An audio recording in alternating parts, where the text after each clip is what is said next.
అయితే మరి శ్రీకాకుళం స్లాంగ్లో చరణ్ గారు అదరగొట్టడానికి సిద్ధమైపోయారు. ఇంకా ఫ్యాన్స్గా మనకైతే పండగనే చెప్పాలన్నమాట. సో ఒకసారి గోదావరి స్లాంగ్లో మాట్లాడి కంప్లీట్ విధ్వంసం సృష్టించారు చిట్టుబాబు క్యారెక్టర్తో. ఇప్పుడు మరి పెద్ది అనే ఒక క్యారెక్టర్తో అయితే వస్తున్నారు.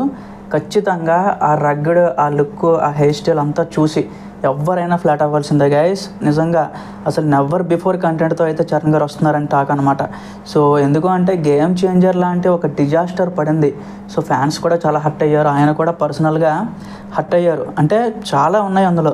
శంకర్ గారు సైడ్ అయిపోయారు, తమను సైడ్ అయిపోయాడు, దిల్ రాజు కూడా సైడ్ అయిపోయాడు, అందరూ సైడ్ అయిపోయారు. మొత్తం తీసుకొచ్చి చరణ్ గారి మీద పెట్టేశారనమాట. వాళ్ళందరికీ కూడా చరణ్ గారు ఏంటంటే ఒక చెప్పు దెబ్బ కొట్టినట్టు చేస్తారనమాట. సో ఈ టీజరే దానికి సమాధానం.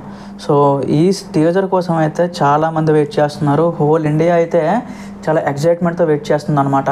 సో ఇప్పటి వరకు కూడా మనం చాలా టీజర్లు చూసాం, అంటే ఓజీ కానీ దేవరా కానీ, సో చాలా వరకు చూసాం. బట్ వాటన్నింటినీ మించి కూడా వీళ్ళైతే ప్లాన్ చేస్తున్నారంట గైస్. ఏఆర్ రెహమాన్ గారు ఆల్మోస్ట్ 3 నుంచి 4 రోజుల వరకు ఒక నిమిషం వీడియో కోసం బీజిఎం కంపోజ్ చేస్తున్నారంటే అక్కడే మనం అర్థం చేసుకోవాలి. బుచ్చిబాబు అంత ఈజీగా వదలట్లేదు, ఆయనకి ఇంకేదో కావాలి.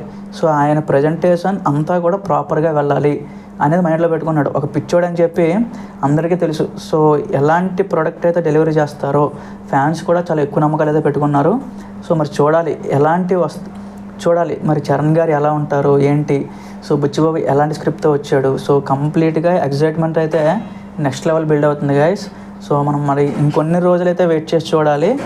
RC16 అఫీషియల్ పేజ్ నుంచి మనకు వచ్చిన తర్వాత నేనైతే మీకు ఆ అనౌన్స్మెంట్ పోస్టర్ కూడా మీకు నేను పెడతాను. సో యాజ్ ఆఫ్ నవ్ అయితే ఖచ్చితంగా ఆ కంటెంట్ మీద ఎట్టి పరిస్థితుల్లో కూడా డ్రాప్ అయ్యే అవకాశాలే లేదు గైస్. ఖచ్చితంగా మీరైతే యూట్యూబ్ అకౌంట్స్ అన్ని రెడీ చేసి పెట్టుకోండి. మనమైతే కుమ్మేద్దాం. Thank you.